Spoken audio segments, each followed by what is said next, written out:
Hi guys, it's Frida and welcome to my channel.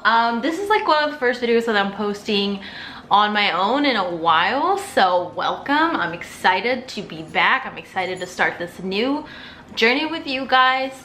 As some of you know, I have a channel with my best friend Erica. It's called Erica and Frida. We do a lot of like lifestyle stuff and all fun stuff, and I'll link everything in the bio. You can check that out, but that's not the point. That's not why we're here today. We are here today because we're gonna talk about how to become a YouTuber, how to become an influencer. Where do you even start? Like, what do you do? How do you become successful? And like some important tips and tricks for that.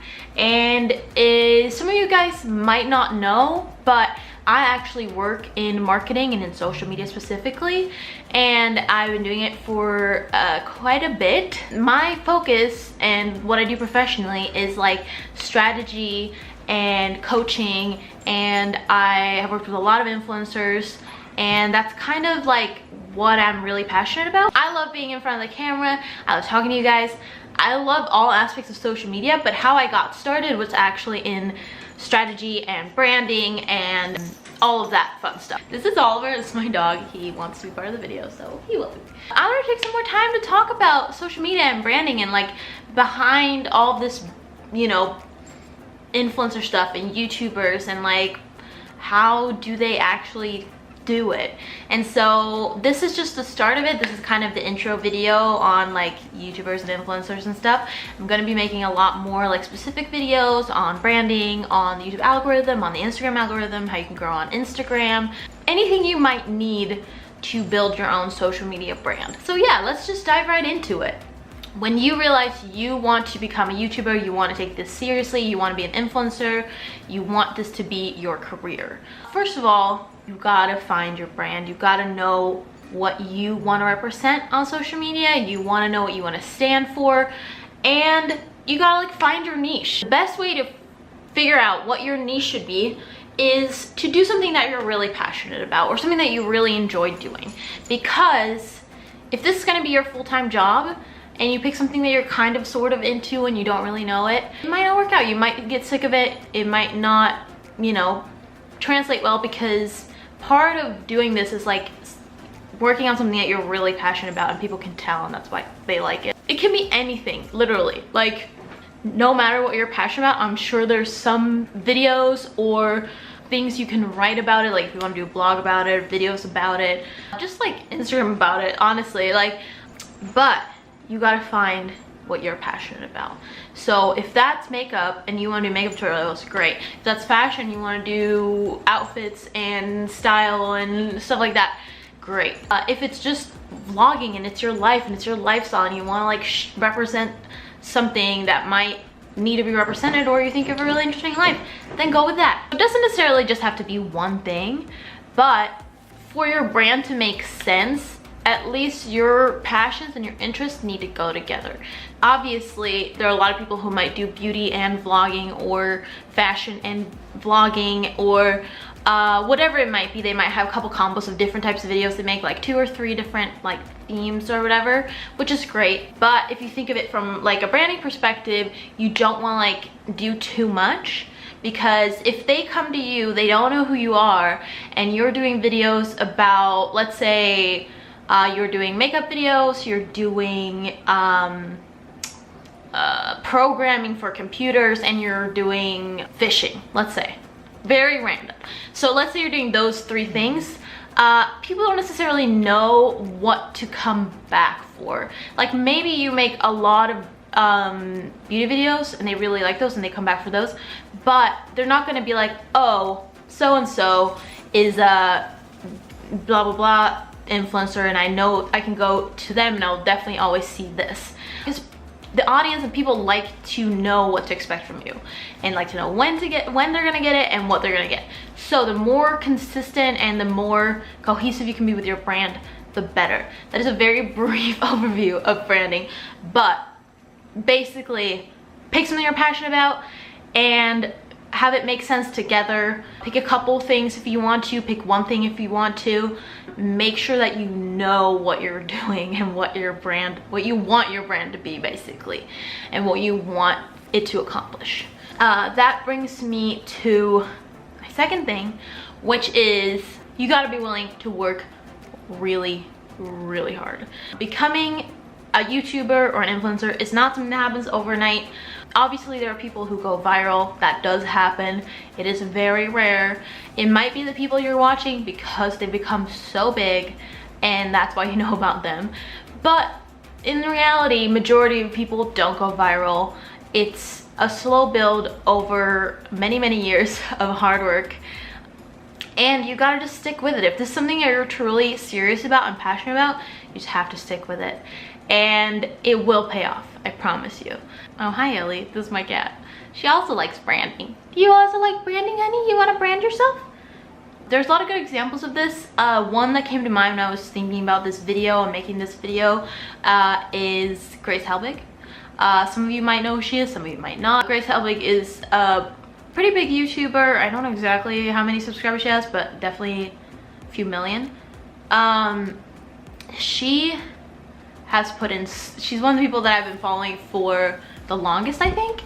Her and like Tyler Oakley. She used to do daily videos, that's how she started out. And she did daily videos for years. Eventually it started growing, it started picking up, and she kind of took it down a little bit. She didn't do daily videos after a while, but she did a lot of videos every week and it was very consistent, and she stuck to it. And now she's been doing it for like 10 years.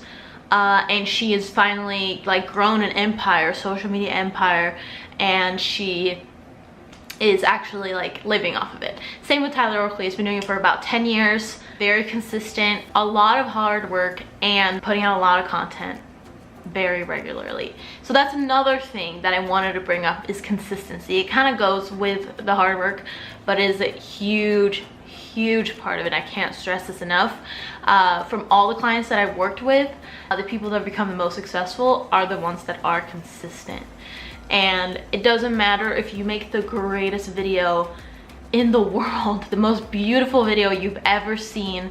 If you're not consistent, that video is not going to perform as well. If you only post that one video and wait for it to go viral and for you to become successful and big on social media, it's probably not going to happen. It happens, I'm not saying it never does, but it's rare. You need to be consistent. You need to figure out a schedule when you're posting, how often you want to post, and set a reasonable goal to start with. If you can only post like twice a week, start with that. That's great. And then stick to it. Like, don't let yourself like slip up and not post and only post once a week or every other week. Don't let that happen. Hold yourself accountable to your goals. Really focus on the end goal and what you really want, because that's gonna help you. So depending on what platform it is, you might decide to post a couple times a week, every day, every other day, whatever makes sense to you and what you feel like you can accomplish, especially in the beginning. Make a schedule for yourself, stick to it, and don't let yourself become complacent because you made one video that week and you felt great about it, so now you're not gonna make the other one because you're tired tonight. So that's the one thing, is like influencers and YouTubers and whatever you want to call all these social media people work really hard and they work a lot, and that's what it takes. So if you really want this, then that's what you have to do. This goes along with setting goals for yourself. I think it's always important to have goals and to look forward, because you will always keep moving forward. If your goal is numbers in terms of subscribers, followers, growth, impressions, likes, whatever it is, that's great, but it doesn't have to be that specific. I have a lot of goals I have a list of goals for both myself and for the Erica and Frida brand that are a little more like loose. It might be like, oh, I would love to do a brand collaboration with a bigger clothing brand, or I want to within the next year go to this event and be a featured creator. So it doesn't necessarily have to be numbers all the time. It's good to have those as well, but more importantly, where do you see yourself? Where do you want to be in a year? Where do you want to be in 5 years? Where do you want to be in 10 years? So set those goals now, break them down. So start from the bigger goals, the long-term goals, and then you break it down and see like, well, if I want this big, huge goal that I have, what do I have to start? Like, what's the first step? What's the second step? What's the third step to get myself there? And then you're always going to be taking steps towards this huge goal that might feel impossible now, But when you're starting to take all these little steps, you get closer and closer. Eventually it doesn't feel that far away. Same with like, I know this is kind of more about being a YouTuber, but it's also about being, you know, an influencer in general. So on Instagram, on Twitter, on TikTok, or whatever. And all these rules do apply to all platforms. Obviously there's some people who might focus on one platform, but I have seen over the years that the people who actually are active on more platforms and they use most of them, honestly, you're gonna grow faster, you're gonna reach a lot more people, there's gonna be a lot more cross promotion. So don't like necessarily be like, I'm gonna be a YouTuber, I'm only gonna do YouTube. That doesn't make sense. You need other platforms to support you, you need to find people other ways. So make sure that you apply all these goals and this consistency and this hard work into all platforms. I think that's I'm gonna kind of finish this video off like this, because there's a million more things I could say and that I could dive deeper into, but I kind of wanted this to be an intro video on where to even start, what to think about, what do I need to start with. So I feel like we've gone over some points that if you want to do this, you can work on. And if you guys have any questions or want me to dive deeper into any of this or anything else when it comes to social media, please let me know in the comments below. I'm more than happy to make videos around certain topics or dive deeper into anything I've talked about today, because I'm here to help and I'm here to help make you better at social media. So I'm gonna go more into algorithms and gonna go more into strategy and branding in another video, but I think this is a good start for now, and that can get you started and get you thinking and, you know, get you prepared to start this journey. So if you like this video, please give it a thumbs up and please subscribe to this channel for more videos like this every week.